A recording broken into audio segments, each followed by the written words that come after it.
because it's really cold up here. I got a lot to say. First of all, last night I got to join a lot of my good friends at a deer hunters event. And we probably packed the room with 300 to 400 people. Let me tell you something. This 2A movement is sweeping across Virginia right now. And I had people yesterday approaching me and some of the notes that they were making on Facebook saying, you know what, I'm a hunter, I'm a 2A advocate, I hate politics, and I have never voted before, but I'm voting for you.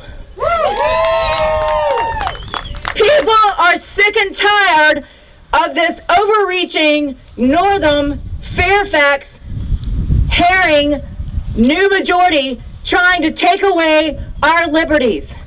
And you know what? As I'm sitting there on the front row of the Senate, watching bill after bill after bill as they take away your rights and my rights, it's pissing me off.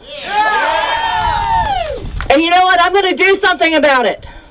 I am sick and tired of these elected officials. I'm a Republican, and I'm going to vote and protect your gun rights. I want to hear you.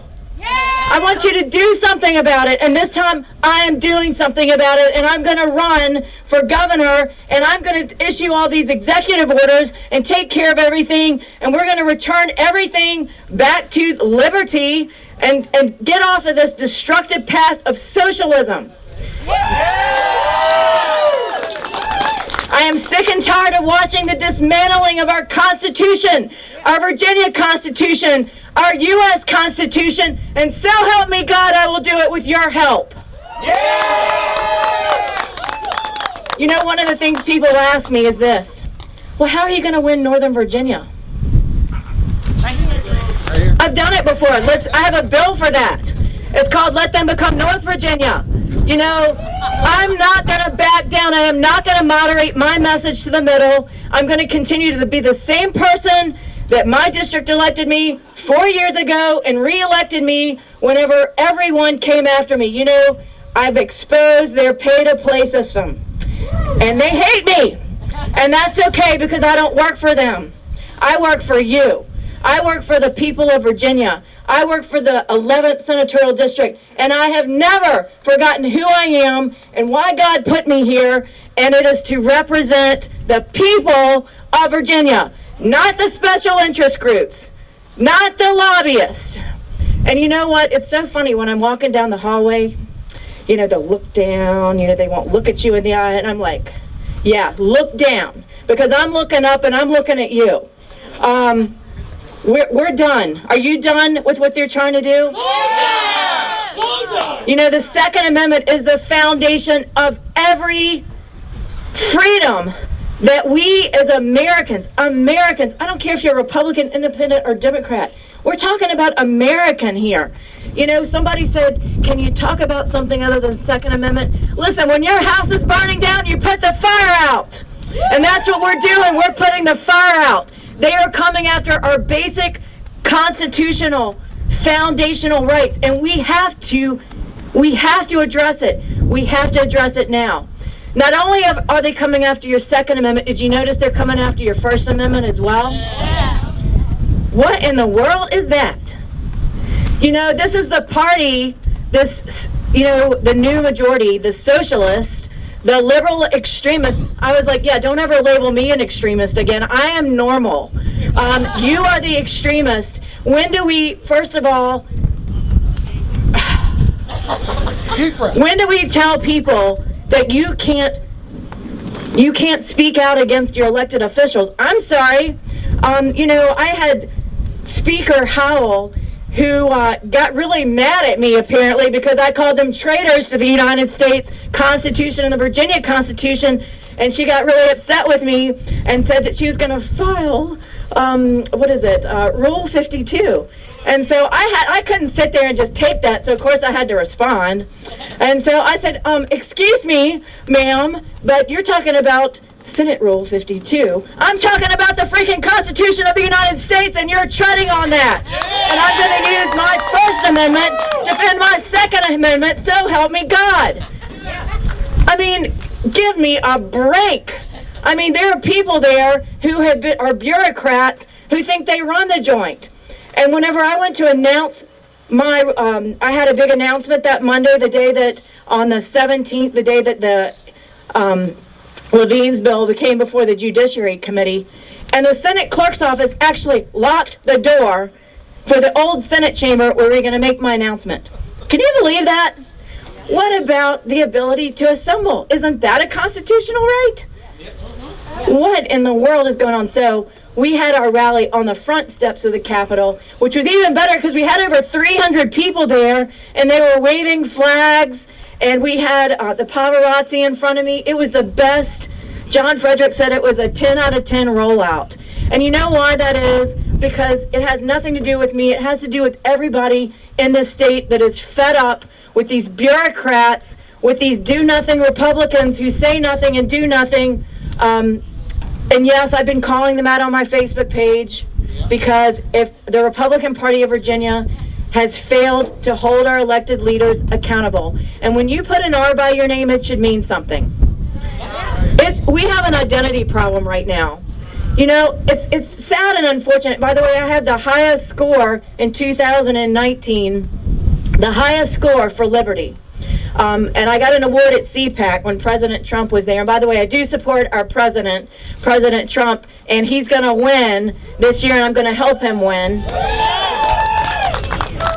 One of my favorite, people call me a lot of things, by the way. One of the favorite things that they've called me is a Trumpian iconoclast. I like it. I'm good with that. You know, because people are tired of politicians. People are tired of politicians who do a lot of talking. They have great, you know, little speeches, you know, that kind of thing. But then they get in there and, you know, they vote for universal background checks. They vote for creating gun-free, allowing localities to create gun-free zones. These are Republicans. And I just got tired of it, so I started calling them out on Facebook. All right? You're not supposed to do that, apparently. Keep doing it. And then on top, and you know, I had a sheriff in my locality, in my home area. He was the GOP pick for sheriff, and he was embracing, by his actions, sanctuary cities for illegals, which makes me throw up.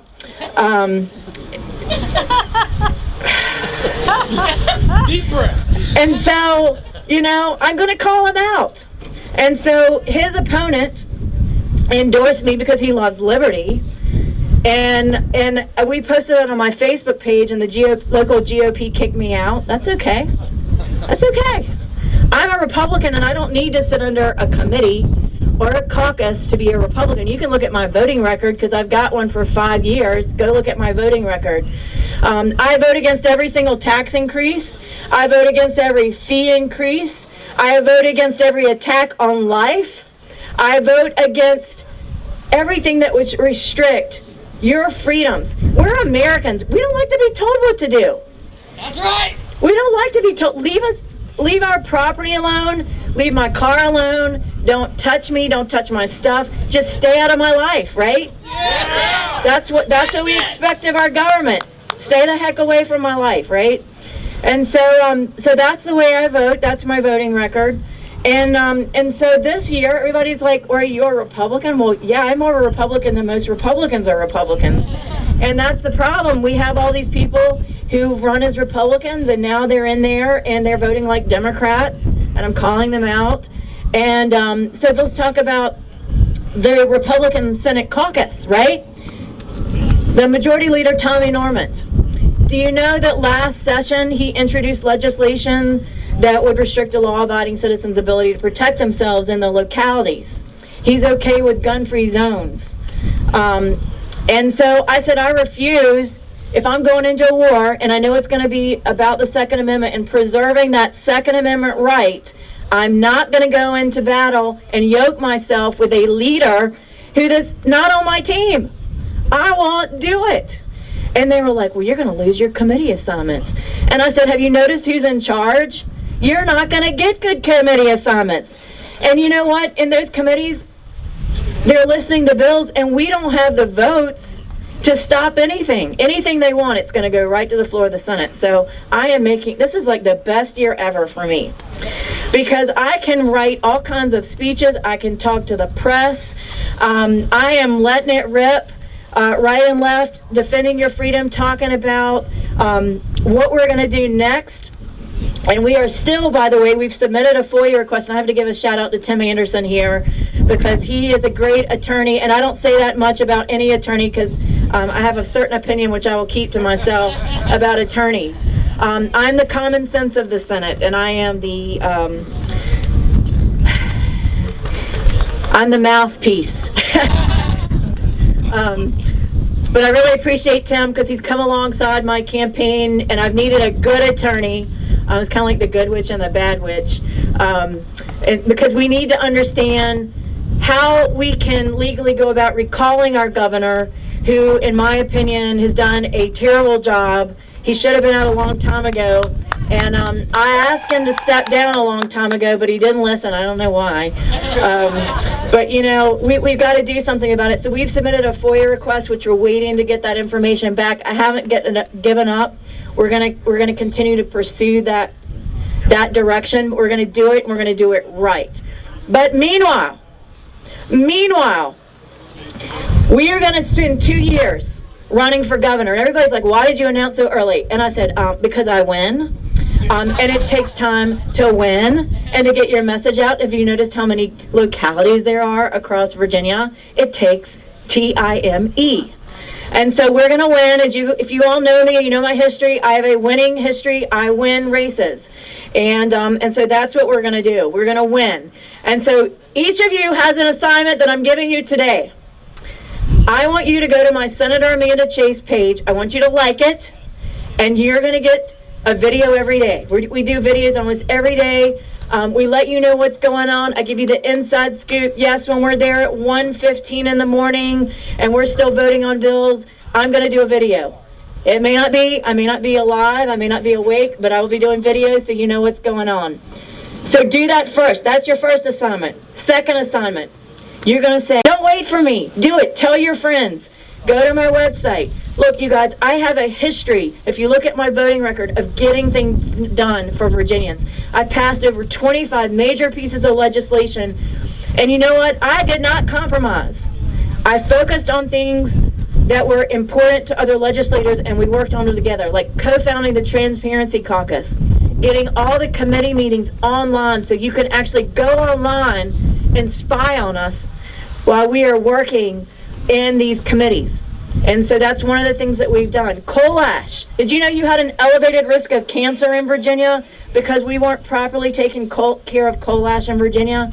People said I could never take on Dominion and get them to take care of the coal ash. Well, guess what? In my first term in office, we got it done.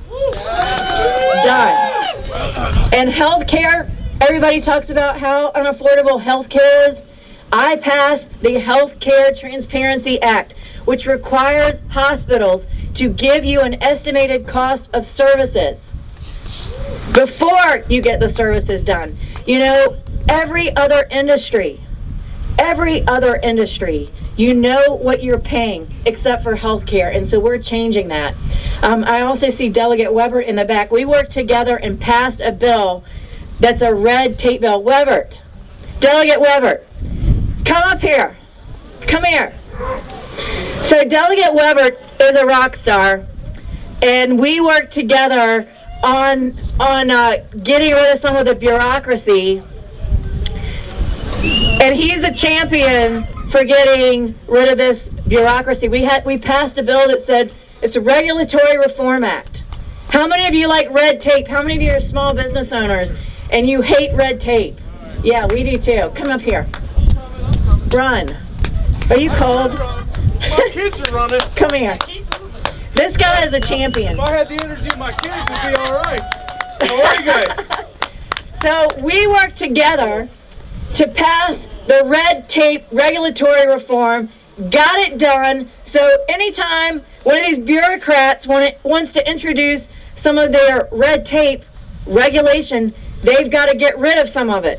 2 for 1, right? It's a good deal. 2 for 1. And so I really want to highlight Delegate Weber and tell him what a great job he's doing. There's no one better that I would enjoy working with in the Senate and in the House. And so, listen, I just want to encourage you guys, do not give up. Do not move. Do not move. We are going to fight this. We're going to win. We're going to take Virginia back. We're not going to look like Nevada. You know, they're trying to balance the budget on alcohol, marijuana, what else? Gambling, what else? Yeah, we're not going to do that. We're going to diverse our economy on other things. Listen, my name's Amanda Chase. It is great to be here with you all. I